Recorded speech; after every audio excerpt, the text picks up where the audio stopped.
सेनम सीमा कीट शून्य में नीलिमा बिछाई और इधर नीचे नीली नीरवता छाई है। जय बोलो अजय एक साथ विद्यासागर महाराज की।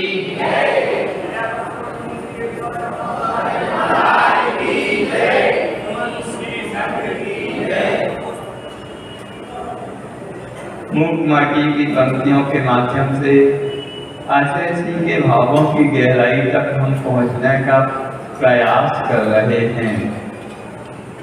आशय सिंह यहाँ कह रहे हैं किस प्रकार पति को चलते समय प्रतिकूलता और अनुकूलता दोनों मिलती है, तो हमें अनुकूलता की प्रतीक्षा नहीं करना और प्रतिकूलता में का प्रतिकार नहीं करते हुए राही को राह पर चलते जाना है। एक बात और कहनी है कि धरती माँ माटी से कहती है, किसी कार्य को संपन्न करते समय अनुकूलता की प्रतीक्षा करना सही पुरुषार्थ नहीं है, कारण कि वह सब कुछ अभी राग की भूमिका में ही घट रहा है और इससे गति में शिथिलता आती है। इसी भांति प्रतिकूलता का प्रतिकार करना भी प्रकारांतर से द्वेष को आहूत करना है और इससे मति में कलिलता आती है।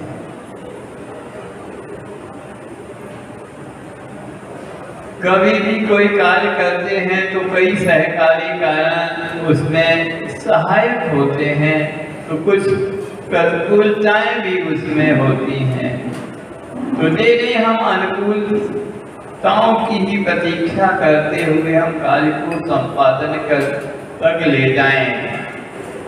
आपके सहयोगी किसी कार्य करने में कोई भी कार्य समूह के द्वारा संपादित होता है, तो जरूरी नहीं है कि सब उस समूह के जितने भी सहयोगी हैं वह सब आपके उस कार्य में आपका सहयोग भी ही करें। कोई आपका उस कार्य के संपादन में विरोधी भी हो सकता है। तुझे नहीं हम पहले ये सोचें कि हम विरोधी को हटा दें, फिर अपनी टीम बनाएंगे, फिर कार्य को करेंगे।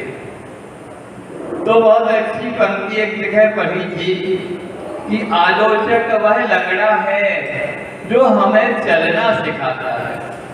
आलोचक जो आपकी कार्य की क्रिटिसाइज कर रहा है, आलोचना कर रहा है, वह स्वयं कभी चलता नहीं है, पर वो उस आलोचना के माध्यम से आपके जो कार्य के संपादन में दोष घटित हो रहे हैं, उन दोषों का परिमार्जन करने वाला वह सबसे ज्यादा हेतु है आपका।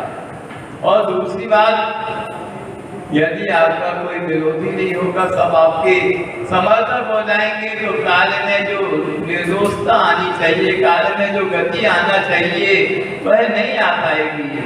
आप कहेंगे हम तो कर लेंगे, बस कार्य नहीं होगा। विरोधी होता है तो हम सचेत होते हैं, हम कार्य बिल्कुल सही ढंग से कर रहे हैं और उसकी गति सही है, नहीं तो सामने वाला विरोधी हमारे को खींच करता है, खिंचाई कर सकता है। तो कार्य के संपादन में सिर्फ अनुकूल लोग नहीं, प्रतिकूल लोग भी बहुत आवश्यक हैं। हमारी सफलता में सिर्फ अनुकूलताओं की नहीं, प्रतिकूलताओं की भी बहुत कुछ तक सफलता में उनका भी हिस्सा है। तो विरोधी भी हमें सचेत रखता है, हमें सोने नहीं देता। हमारा विरोधी इतना बड़ा हेतु है हमें कि हम उसके कारण निश्चिंत होकर सो नहीं सकते। हमें लगा रहता है कि हमसे गड़बड़ हो गई तो हमारा विरोधी हमारे ऊपर हावी हो जाएगा। तो आप सचेत रहते हैं तो अपने विरोधी के कारण, तो आप विरोधी को आप अपना शत्रु नहीं समझे, अपना मित्र समझ के कार्य करें कि नहीं वह हमारा कितना हितोषी है। कहा भी है किसी दोहे में, निंदक नीरे राखिए आंगन कुटी छवाए, बिन पानी बिन साबुने निर्मल करे सुभाए। जैसे निंदक लोगों को, निंदक नीरे मतलब पास में रखिए। कैसे? आंगन और कुटी छपा के उसको अपने घर के पास, उसके लिए कितना प्रबंध करिए कि वो दूर नहीं रहे आपके घर से, आपके घर के पास ही रहे। तो उसके लिए रहने के लिए आंगन और कुटी की व्यवस्था आप स्वयं करिए। किसके लिए? निंदक के लिए, अपने क्रिटिसाइज करने वाले के लिए, अपने आलोचक के लिए इतना प्रबंध कहा है इस दोहे में। और आंगन कुटी छपाए, और निंदक नीरे राखी आंगन कुटी छपाए, बिन पानी बिन साबने निर्मल करे स्वभाव। आपके स्वभाव में जो कटुता है, जो कुछ विपरीतता है या जो कुछ सदोषता है, वह आपका निंदक, आपका क्रिटिक, आपका आलोचक बिना पानी और बिना साबुन के आपके स्वभाव को निर्मल बना सकता है। तो उस जैसे परम हितैषी तो कोई है ही नहीं। और हम किसी को देखकर नहीं मोह ऐसा बोल देते, क्यों भैया, वह आपका हितु है। आचार्य जी के कुछ हाई को हमें ध्यान आ रहे हैं। जिनसे मेरे कर बंधे वो मेरे मित्र कैसे। हमारे सगे संबंधी जिनसे भी हमें राग रहता है ना, हम बहुत राग में बातें करते, बहुत प्रेम वात्सल्य रहता है, उनके साथ हमेशा वार्तालाप और सब कुछ अच्छा बना रहता है, तो वो हमारे मित्र हैं, हम उनको मित्र समझते। और उनके साथ सहलाप में, वार्तालाप में और रहने में हमारे कर्म बनते हैं। वो हमारे मित्र कैसे? जो रागमय वातावरण में ही तो कर्म बनते हैं। रत्तो बंदरी कम्मम मुंचति जीवो विराग संपन्नो ऐसो दिनोपदेशो कम्मा कम्मे सुमा रज्जे। आचार्य कुंद महाराज समाचार केंद्र के अंतर्गत कहते हैं, यह राग ही कर्म को बांधता है। रत्तो बंदरी कम्मम मुंचति जीवो विराग संपन्नो, और राग से ऊपर उठकर यदि वह बीच राग विरागी हो जाता है तो वह कर्म से ऊपर उठ जाता है, कर्मबंध से में नहीं पड़ता। मुंचति जीवो विराग संपन्नो ऐसो दिनोपदेशो तम्मा कम्मेषु मारते। ऐसे जिनेंद्र भगवान का उपदेश है कि कर्म में राग नहीं करो, राग में से ऊपर उठो। तो हमारे अपने बंधु बांधवों मित्रों के प्रति जो राग है, अनुराग है, वह भी कर्म बंध में हेतु है। तो निंदक अच्छे, उनसे राग तो नहीं है, उनसे उनके साथ कर्म भी नहीं बनेगा। एक और हाई को है अत्यंत का, जिनसे मेरे कर्म कटे वह मेरे शत्रु कैसे। अब कई बार कोई हमारे ऊपर जैसे मुनिराज ने उपसर्ग कर रहा है, या कोई अपशब्द कह रहा है, या पैसे ऐसे कुछ भी कह रहा है, तो वो हम सहन कर लेंगे, तो उससे तो हमारा कर्म ही कटेगा। किसी ने अपशब्द बोला, गाली बोल दी, या कुछ भी मार दिया, पीट दिया, वो हमारे शत्रु, हम उसको क्या समझते हैं? ये हमारा शत्रु है, दुर्जन है, जो हमें मार रहा है, पीट रहा है, अपशब्दों का प्रयोग कर रहा है। पर आपने उसके उन अपशब्दों को, उन मारपीट को यदि समता से सह लिया, तो आपके जो अतीत में, भूतकाल में जो आपने ना जाने कितने पाप कर्म बांधे थे, वह कट जाएंगे, धुल जाएंगे। तो वो हमारा शत्रु कैसे है? उसके माध्यम से हमारे कर्म कट रहे हैं, वह तो हमारा हिंदू ही है। और जो जिसको हम अपना हिंदू मित्र मान रहे हैं, इसके माध्यम से तो हमारे कर्म बन रहे हैं। मित्र कैसा है? अब समीक्षा आपको करनी है शत्रु और मित्र की, कि हम शत्रु अच्छा कि मित्र अच्छा। वैसे ही यहाँ बताया है कि आप अनुकूलता की प्रतीक्षा करते हैं। सही पुरुषार्थी यदि कोई व्यक्ति है तो वो अनुकूल द्रव्य क्षेत्र काल भाव की प्रतीक्षा नहीं करेगा, वह तो अपने कार्य में उसी समय से लग जाएगा और कार्य की सफलता प्राप्ति तक वह बिल्कुल अबाध गति से उस कार्य में लगा रहेगा।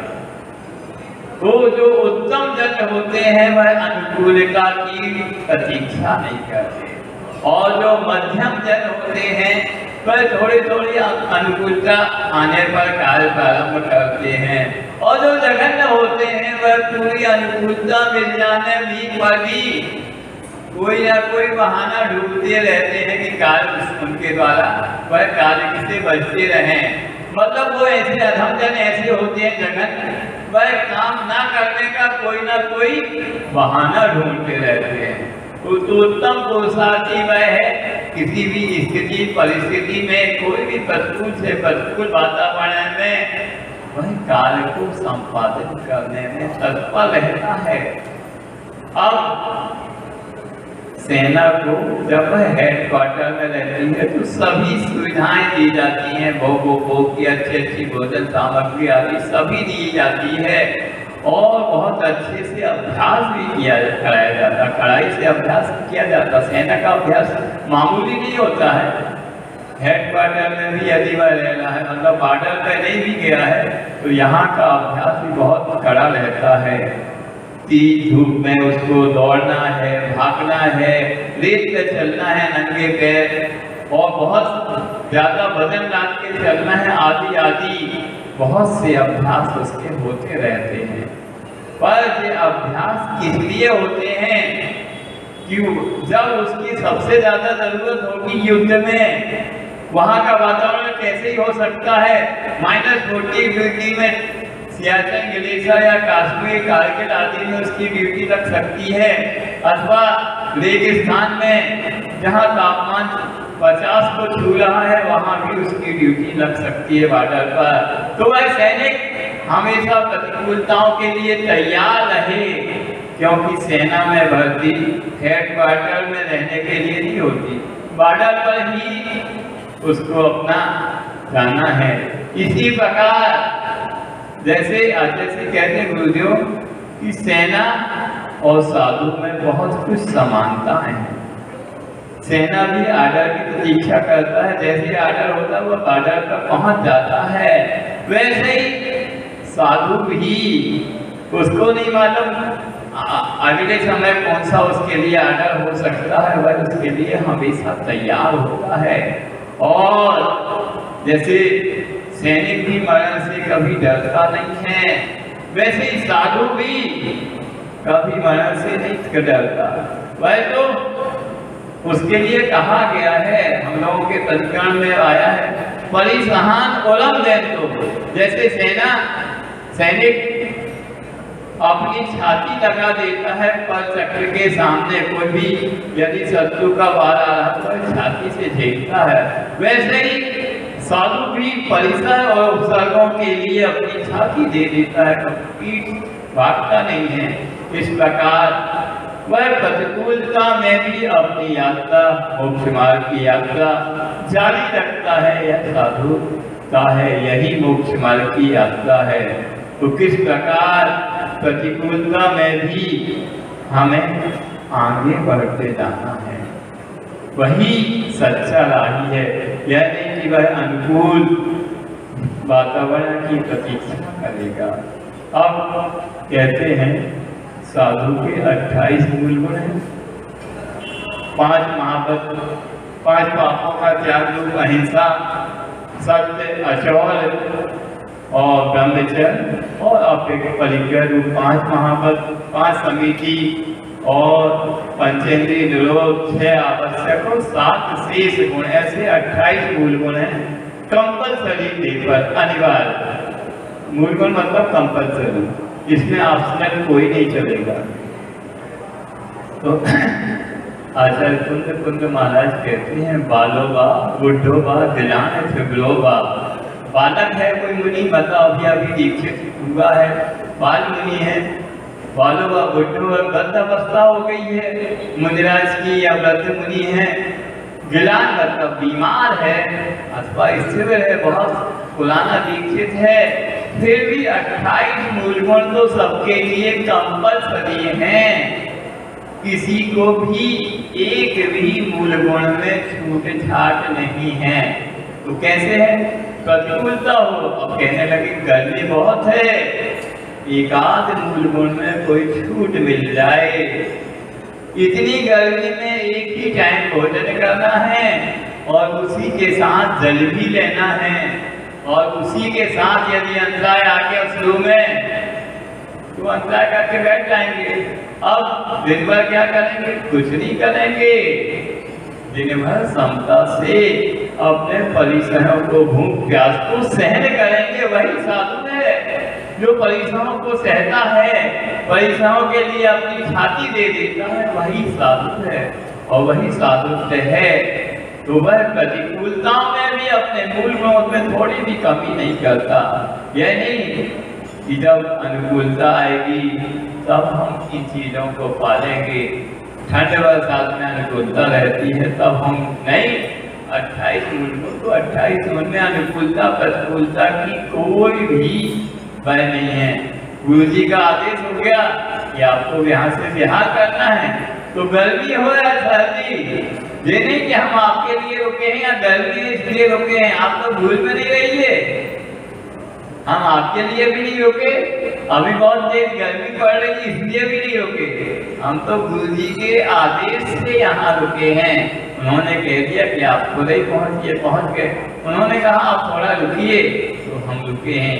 यदि उनका संकेत हो जाए कि आपको वहाँ से विहार करना है, तो हम नहीं देखेंगे कि तापमान 45 डिग्री है या क्या है, हम तो निकल पड़ेंगे। तो साधक का यही है, गुरु जी ने यही हम लोगों को शिक्षा दी है कि आदेश तो आदेश होता है, आपको उसको आदेश को तुरंत मानना ही है।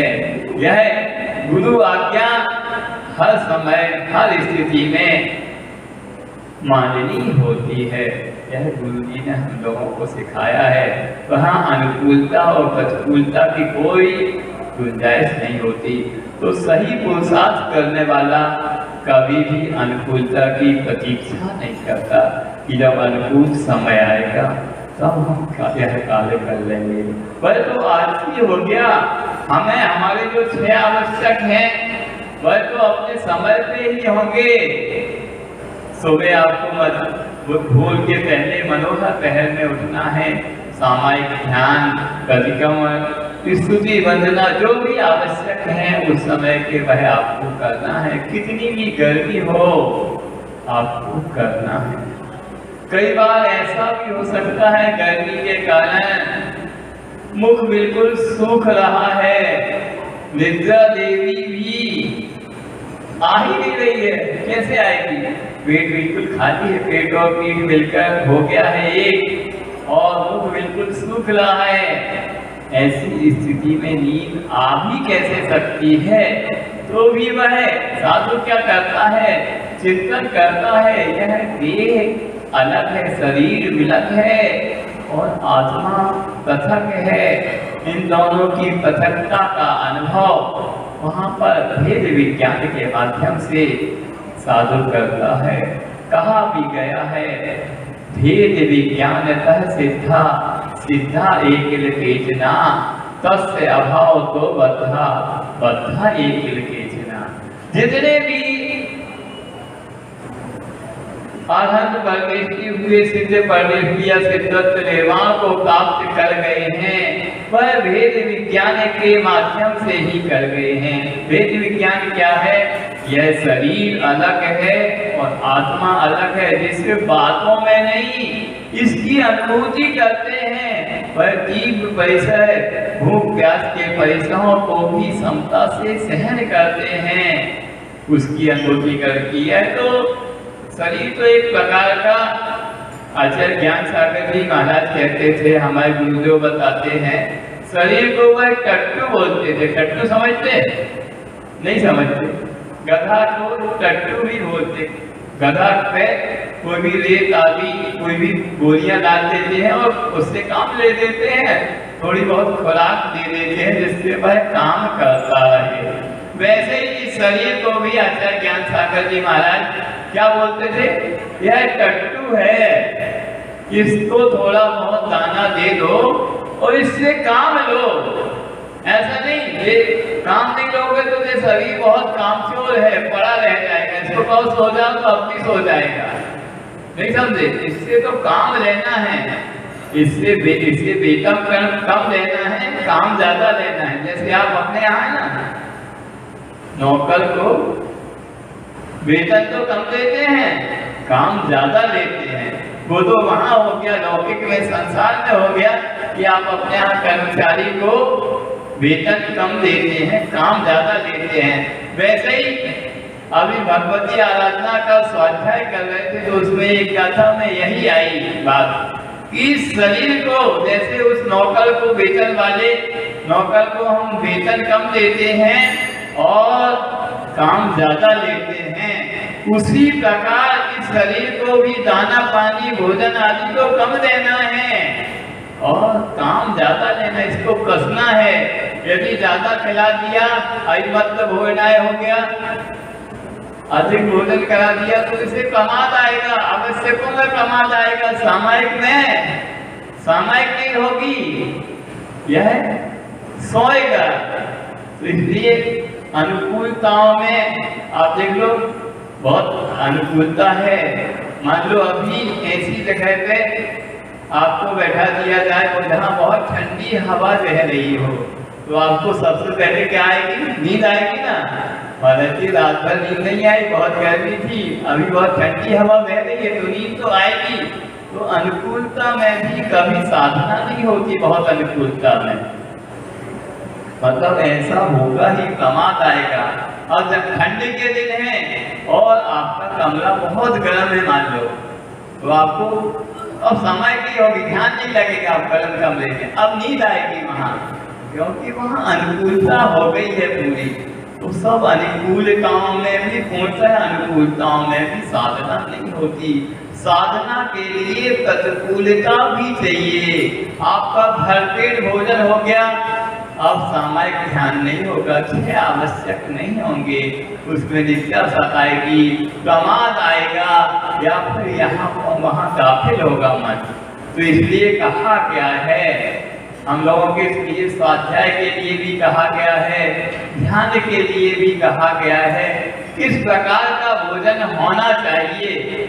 हम लोग बड़े बड़े ग्रंथ जब पढ़ते हैं सठखंडम आदि, तो उसके लिए द्रव्य, क्षेत्र, काल और भाव चारों प्रकार की शुद्धि का वर्णन सठखंडम ग्रंथ में स्वयं किया। कृष्ण महाराज ने टीकाकार ने भी किया है, ऊपर सूत्र में भी उस संत भूतबली महाराज ने किया है कि इस प्रकार बहुत गद्यता से किसी ने भोजन कर लिया है, पेट पूरा भर गया है, तो उसको अब वातपित्त आदि की व्याधियां सताएंगी। अब भोजन ज्यादा होने से तो गैस अवरुद्ध हो जाती है, अब गैस नहीं पास होगी, वायु पास नहीं होगी, तो वायु की अधोगति नहीं होगी, तो वायु की ऊर्ध गति हो जाएगी, और वायु की ऊर्ध गति हो जाएगी तो आपका शरीर बेचैन हो जाएगा। और उस बेचैनी में ना तो आप ध्यान कर सकते हैं, ना ही स्वाध्याय कर सकते हैं। तो अनुकूलता में ऐसे ही होता है, जब हमें अनुकूलता मिलती तो हम फिर कुछ देखते नहीं हैं, हम अनुकूलता में भोजन भी ज्यादा कर लेते और अनुकूलता की चाह में सब कुछ अनुकूल बनाने की ओर हो जाते हैं। तो इसलिए यहाँ आचार्य श्री ने कहा है, किसी कार्य को संपन्न करते समय सही पुरुषार्थी जो है, पुरुषार्थ करने वाला है, वह कभी अनुकूलता की प्रतीक्षा नहीं करता। वह तो जानता है कि प्रतिकूलता में और कार्य बहुत अच्छे से होता है। मतलब अनुकूलता की प्रतीक्षा करना मतलब यदि राग हो गया, अनुकूलता से राग हो गया। और आगे आचार्य स्वयं कहते हैं, कारण कि वह सब कुछ अभी राग की भूमिका में ही घट रहा है। यदि आप अनुकूलता की प्रतीक्षा कर रहे हैं, मतलब अनुकूलता की चाह है, आपकी दृष्टि राग की ओर जा रही है। अब आप उसको जाएंगे तो अनुकूल, इसमें आपकी गति में शिथिलता आती है। जब अनुकूलता रहती है तो आपकी गति धीमी हो जाएगी, चलने की गति भी धीमी होती है, मोक्ष मार्ग की गति भी धीमी होती है। प्रतिकूलता में जितने कर्म खपेंगे, कर्मों का क्षय होगा, उतना अनुकूलता में नहीं होता। आपको मैं बता दूं, एक भाव संग्रह नाम का ग्रंथ है, उस ग्रंथ में आया है कि जितने कर्म वहां पर चौथे काल में मुनिराज सभी, क्योंकि चौथे काल में बहुत अनुकूलता रहती थी, जब क्षेत्र काल भाव आदि, यहाँ की अपेक्षा काफी अनुकूलता था। वहाँ साक्षात तीर्थंकर का पादमूल मिल जाता था, और भी वहाँ का जो मुनिराज हैं उनके सेनन भी उत्तम सेनन थे, मतलब अच्छे सेनन थे, उनकी सहन करने की कैपेसिटी भी अच्छी थी। सेनन हमारे हड्डियों से के जोड़ को कहते हैं, हड्डियों में सहन करने की जो क्षमता है उसका नाम सेनन है।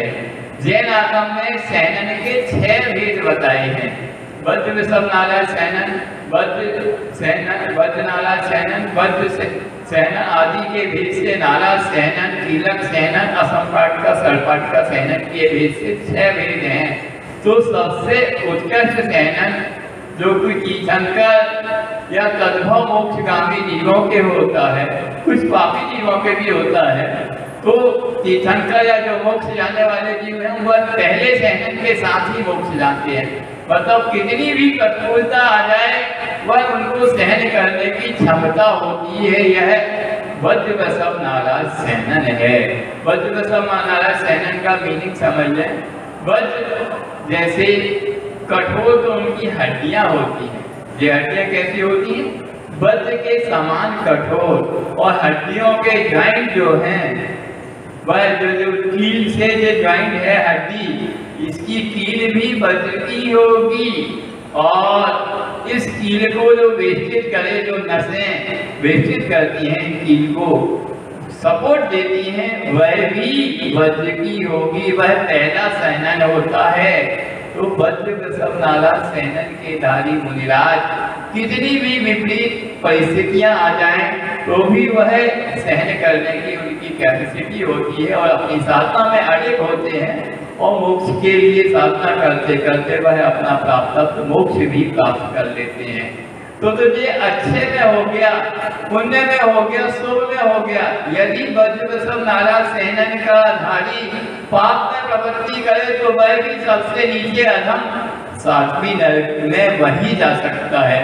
मतलब अच्छे में भी, धर्म में भी वही शुभ है, सबसे आगे है, और पाप में अधर्म में भी वही सबसे आगे है, क्योंकि उसकी कैपेसिटी सबसे ज्यादा है। तो अब यह तो चतुर्थ काल की बात हो गई। पंचम काल में हमारा सेनन अंतिम 3 सेनन है, नाला सेनन, कीलक सेनन और असंपाट का सर्पाट का, मतलब जघन्य सेनन है। पंचम काल के सभी मनुष्यों के यह 3 ही नीचे के सेनन है। मतलब हमारा द्रव्य जो है, शरीर जो है, वह इतनी कैपेसिटी का नहीं है कि हम बहुत प्रतिकूलता सहन कर पाए। क्षेत्र भी उतना अनुकूल नहीं है। मतलब चतुर्थ काल में साक्षात भगवान मिलते थे तो वह क्षेत्र बहुत अच्छा था, धर्म ध्यान और भक्ति आदि करने के लिए बहुत अच्छे मौके और बहुत अच्छे स्थान मिलते थे। समोसरण में जाके साक्षात जितनी विशुद्धि बढ़ेगी वह अन्यत्र नहीं बढ़ सकती, क्योंकि समोसरण की यह विशेषता बताई है। साक्षात तीर्थंकर के पादमूल में ही साक्षात छायक सम्यक दर्शन की प्राप्ति और तीर्थंकर प्रकृति का बंध आदि वही बताया गया है। अन्यथा अन्यत्र तादृशी विशुद्धि नास्ति। मतलब जैसी विशुद्धि वहाँ है, जैसा विशुद्धमय वातावरण उस क्षेत्र का है, अन्यत्र दूसरी स्थानों का उतना विशुद्धमय वातावरण नहीं है कि ध्यायक सम्यक की उत्पत्ति और तीर्थंकर का प्रकृति का बंध अन्यत्र हो पाए। तो यह क्षेत्र भी उतना अच्छा नहीं है पंचम काल में जैसा चतुर्थ में था। द्रव्य भी नहीं है, क्षेत्र भी नहीं है, काल तो है ही नहीं, काल की अपेक्षा यह पंचम काल जघन्य है, और भावों में भी वैसी विशुद्धि नहीं है जैसी चतुर्थ काल आदि में पाई जाती है। तो वहाँ भाव संग्रह में आचार्य महाराज कहते हैं उतनी विशुद्धि से कोई सैकड़ों उपवास भी करता है तो उतना फल नहीं प्राप्त कर पाएगा जितनी कम विशुद्धि द्रव्य क्षेत्र काल भाव की प्रतिकूलताओं के रहते हुए यदि मुनिराज एक उपवास भी करेंगे तो उससे ज्यादा फल प्राप्त कर लेंगे।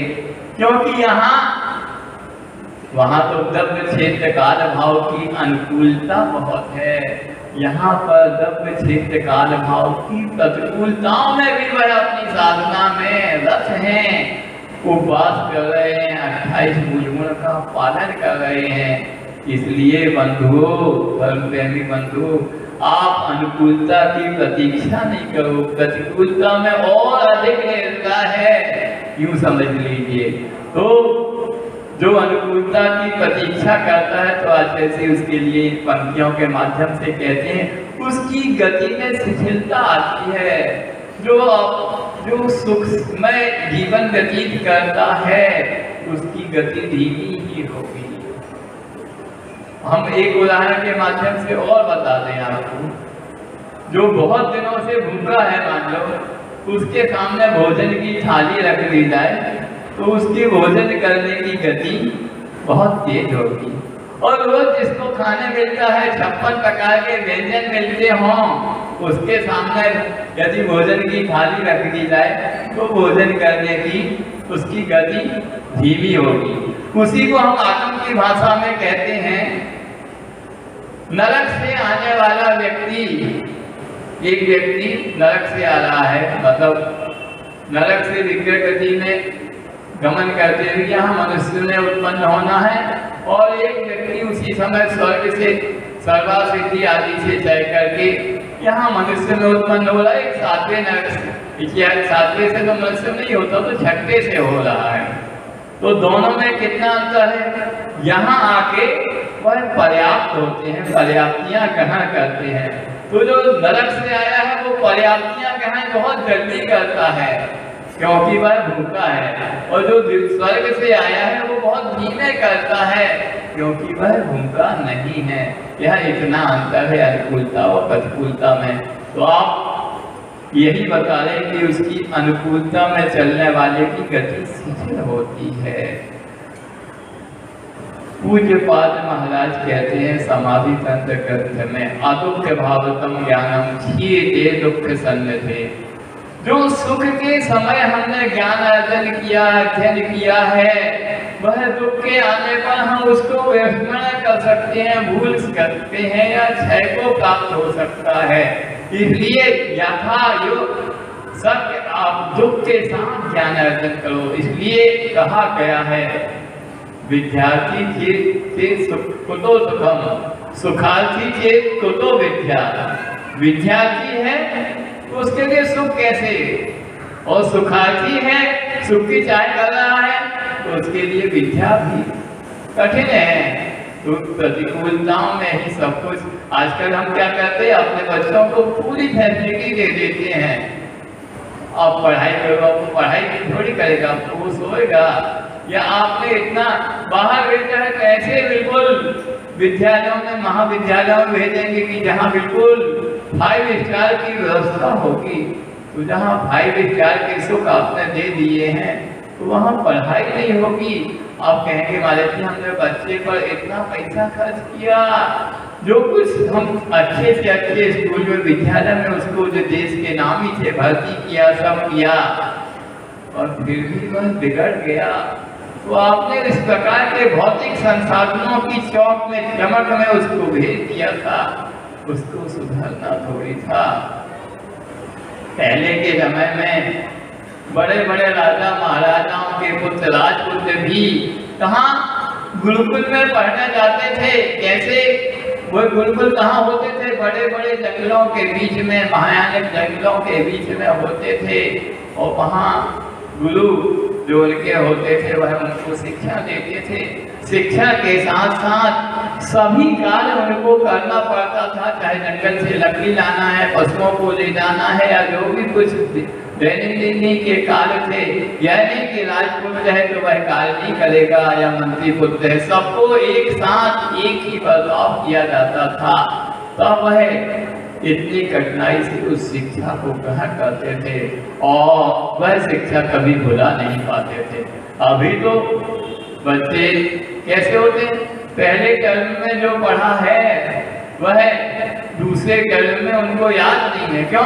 उसकी परीक्षा हो गई, अब उसको क्या याद करना है। ये ऐसा समय आ गया है, पहले सेमेस्टर में जो पढ़ाई की है दूसरे सेमेस्टर में उससे आना नहीं है, तो उसको याद करने की जरूरत नहीं है।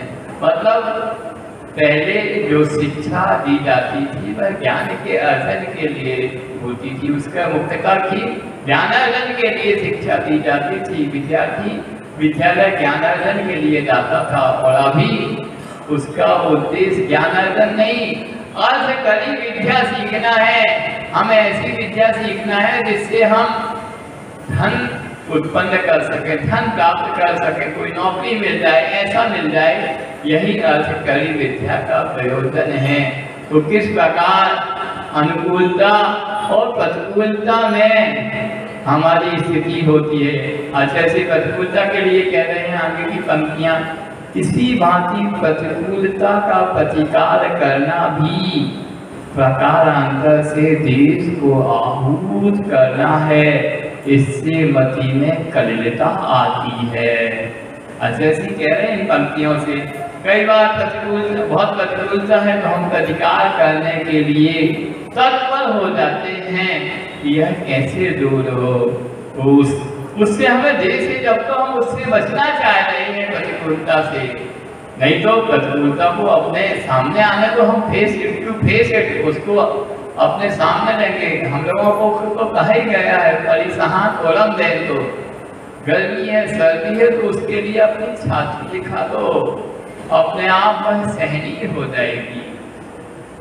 उसके लिए एक बात, एक संस्मरण है इसी प्रतिकूलता को लेकर गुरुदेव का, कि आचार्य जी का अमरकंटक के लिए विहार हो रहा था। गर्मी के दिन से चतुर्मास के पूर्व का विहार था। गर्मी भी बहुत तीव्र थी, और गर्मी का विहार तो आप समझ ही रह सकते हैं। शहडोल के आसपास विष्णुपुर पाली है, वहाँ आहाचर्या हुई। आचार्य सिंह का शुरू में ही अंतराय हो गया। सब लोग कह रहे हैं अब आज बिहार नहीं हो, पूरी मुनि संघ कह रहा है, साधकगण कह रहे हैं, पर आचार्य सिंह कब किसी की सुनने वाले वो नहीं, बिहार तो रुकना ही नहीं है। फिर कुछ मुनिराज निवेदन करने गए, क्या कि आचार्य सिंह कुछ सेवा करना चाहते हैं, पूरा अंतराय हो गया, तो उन्हें भैया बत्ती के लिए भी मना कर दिया। उन्होंने कहा यदि तुम लोग भैया बत्ती करोगे तो तुम लोग करोगे तो दूसरा नहीं कर पाएगा, वही कुछ होगा। बताओ, उनका जो भी भाव, उन्हें भैया बत्ती के लिए मना कर दिया है। पूरी प्रतिकूलता के साथ बस मध्याह्न का जो शाम का मध्याह्न ढलने का बात होती है बिहार के लिए, निकल पड़े 4:30-5 बजे आगे के पड़ाव के लिए। उन्होंने कुछ कदम आगे बढ़ाए ही नहीं कि पूरी प्रतिकूलता, शुरू का अंतराय, तेज गर्मी, 45 डिग्री के आसपास तापमान, और सूर्य तो अपने प्रखरता पर है, भले ढलने को है, पर गर्मी के दिनों में उसकी प्रखरता ढलते सूर्य की भी कम नहीं होती। और गुरु जी के कदम बढ़ गए तो बढ़ गए। अब उतनी प्रतिकूलताओं में देखिए इंद्र देवताओं को भी तरस आ गया, वह भी बरस पड़े। तो मैंने देखा गुरुदेव इतनी प्रतिकूलताओं में भी चले जा रहे हैं, तो वह स्वयं बरस पड़े और वर्षा होने लगी इतनी गर्मी में। तो यह सब होता है। तो पथिक को चलते समय प्रतिकूलता भी मिलेगी, अनुकूलता भी मिलेगी। ना तो उसे प्रतिकूलता से बचना है, ना अनुकूलता की चाह करना है। उस नाविक की क्या परीक्षा धारा प्रतिकूल ना हो, उस पथिक की क्या परीक्षा पथ में सूल ना हो। तो इस प्रकार पथिक की यही परीक्षा है कि वह अनुकूलता और प्रतिकूलता में बिगड़ भेदभाव किए। और साधु के लिए तो एक समता मूल गुण है, उसे तो अनुकूलता में भी समता रखना है और प्रतिकूलता में भी समता रखना है, यह सोच के कि यह प्रतिकूलता है तो इस माध्यम से और कर्म निर्जला होगी। और हमारे लिए तो बता ही दिया है कि चतुर्थ काल में जो निर्जला होती थी, हमें प्रतिकूलता के माध्यम से उससे ज्यादा निर्जला हो रही है, वह आगम व्याप्ति ही है। तो हमें प्रतिकूलताओं से डरना नहीं है, बल्कि और प्रतिकूलताओं को फेस करना है, क्योंकि हम निकले ही इसी मार्ग पर हैं। हमें कर्म रूपी शत्रुओं को जलाना है, तो प्रतिकूलताओं से अपना संबंध बनाना ही होगा। तो न अनुकूलताओं से राग, न प्रतिकूलताओं से द्वेष, दोनों में संभाव रखना ही समर्थ है, समर्थ है। इस प्रकार यह भाव अचेसी के अंतरंग से निकल रहे हैं। ये महाकाव्य जो अचेसी ने लिखा है ना, तो वह उनकी इतने वर्ष की साधना का निचोड़ ही उन्होंने अपने इस महाकाव्य में पंक्तियों में रख दिया है। यह कोई सामान्य साहित्यकार की गति नहीं है, यह आध्यात्मिक संत के साधना के मोती ही हैं, जिसको आप लोग सुन रहे हैं। आप लोगों का सौभाग्य है गुरुदेव की कृपा से। समय हो रहा है लेवलवाचक विद्यासागर महामंडल। हमारे चैनल से जुड़ने के लिए सब्सक्राइब बटन पर क्लिक करें और बेल आइकन में ऑल को क्लिक करना ना भूलें, ताकि आप हमारे चैनल से जुड़े किसी भी अपडेट को मिस ना कर पाएं। जय जिनेंद्र।